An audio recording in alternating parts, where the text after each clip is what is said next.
Your environment is 60 to 70% of your success. If you want to run a business and you want to grow as fast as possible, you come to San Francisco and you talk to entrepreneurs on a daily basis and they tell you their success stories and you feel a little like a loser because maybe they raise more money or maybe the attraction is better. But at the same time, this environment makes you grow as fast as you can. And in this video, I wanted to talk about things that help me get out of my environment, mostly like, yes, it was moving to the US and surrounding myself with entrepreneurs, but there are also small things that you can start doing at home to just form this atmosphere of work, of motivation around you. And this atmosphere will definitely increase your chances of reaching your goals as fast as possible.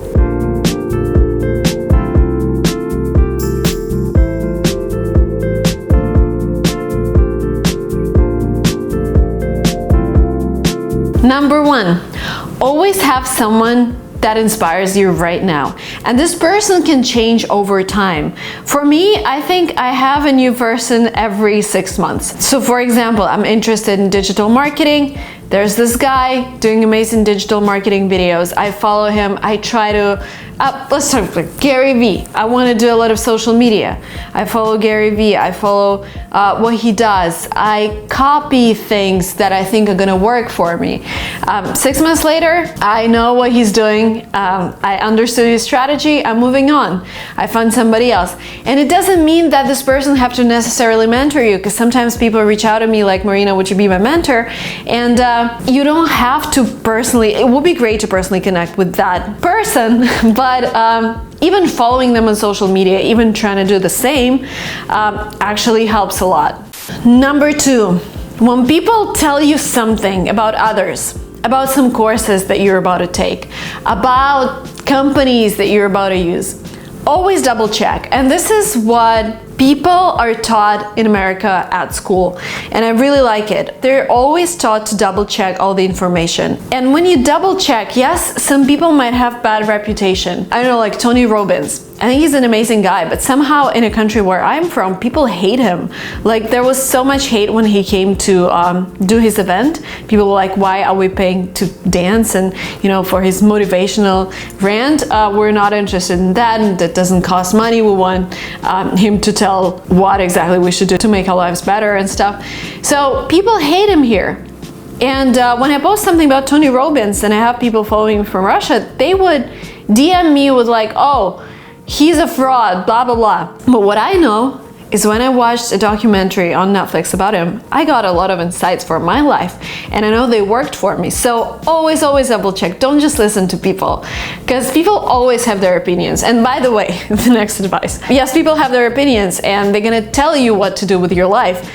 But when you're getting advice from somebody, ask yourself, do I want to be like that person that's giving me advice? Because this is their way of thinking. This is what brought them to where they are in their lives. I guarantee you, people who are smart, people who are successful would never hate other people, because those people know that you can learn from anyone.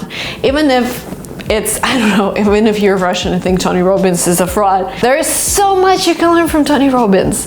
Yes, maybe, you know, his events are overpriced, but what he's talking about, you can buy his book and stuff. So, you know, there's always something you can learn. And take this opportunity and do that, learn from people. The next thing that was a game changer for me is vlogging, blogging. Yes, all the followers that I got, business that I've got from that.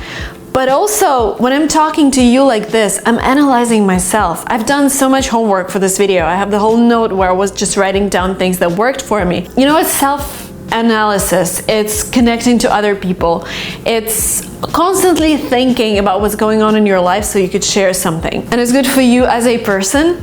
And it's great for you as a professional, because if you're blogging about a professional topic, you tend to do more research, you tend to go to more conferences, connect with more people.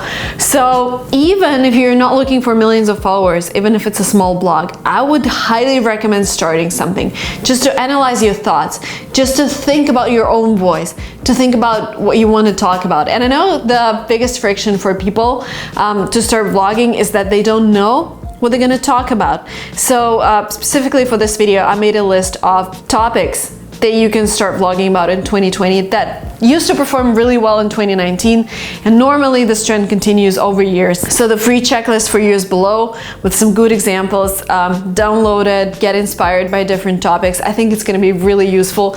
And sometimes you're like, oh my god, this is the topic I want to talk about because I'm an expert. This is how I started blogging. I saw people talking about English language in Russian on Russian YouTube, and I was like, I can do that so much better. This is how I started vlogging. This feeling like I could do that better really drove me, really motivated me. Next, what I started doing in the recent months is I'm limiting the amount of incoming information. First, I stopped watching the news because news are controlled by other people. News pick events that are going to attract more viewership, and it looks like the world is a really bad place. People get killed, people get shot, terrorism is everywhere, like as if we're living in a war zone.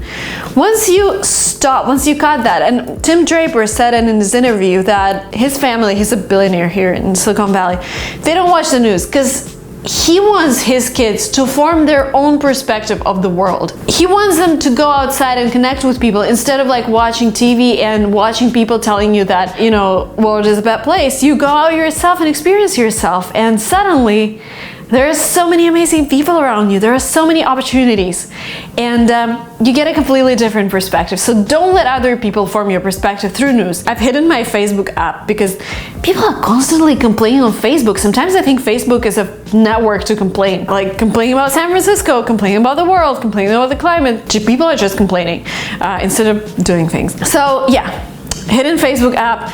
Unfollowed over 100 people on Instagram, muted half of the people I still follow. Yeah, do that. Really helps.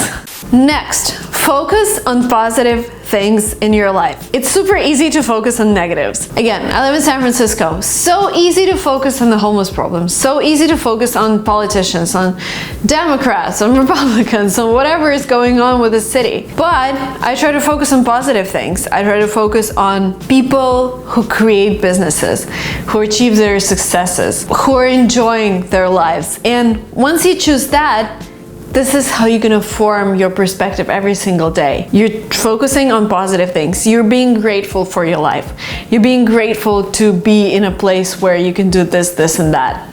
The next very good example. Imagine there's something in your life that is constantly bothering you. Like, you don't like your job. You don't like your boyfriend, girlfriend. You don't like the company that you're in. It's like a brick on the floor in your living room.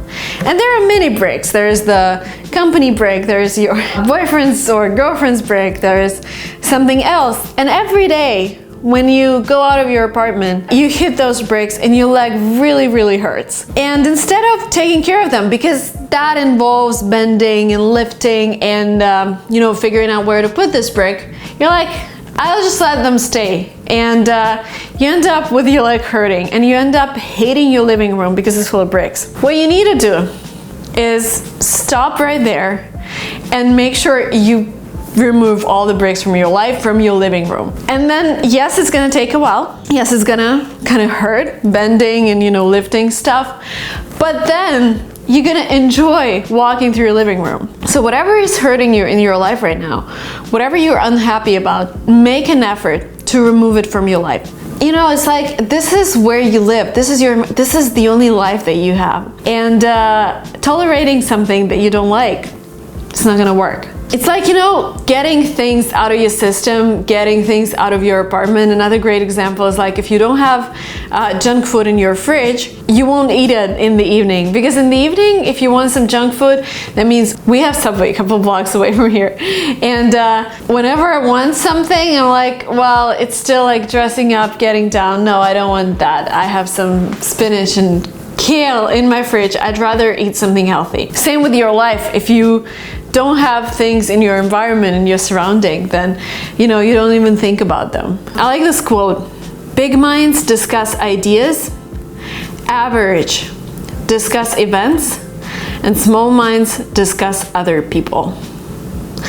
Don't waste your time discussing other people. Don't try to figure out why people became successful, and don't try to have those labels on different people like, oh, he became successful because he has a pretty face, or she became successful because she just married a rich guy.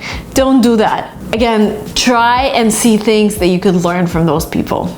And the last but not the least, this has been my motto for 2019, and it's gonna continue being my motto for 2020 and hopefully the rest of my life. Only do things that you're passionate about and focus on your superpowers and delegate the rest. I think my superpower is creating content, talking to you guys, being, running companies and marketing products. My non-superpowers involve editing videos for YouTube. I don't like that. I don't like doing paperwork. I don't like this and that. I delegate that because that's necessary. There are things in our lives that are not necessary, not generating money. Just get rid of them. Like, the company that you don't like and stuff. That was it for me, guys. I hope that was useful. If you're taking my advice and you are thinking of starting a blog, the free checklist with the different topics for 2020 is below. Download it. Yeah, if you're not yet subscribed to this channel, there's the red button below. Hit subscribe. And I'll see you very soon in the next videos. Bye-bye.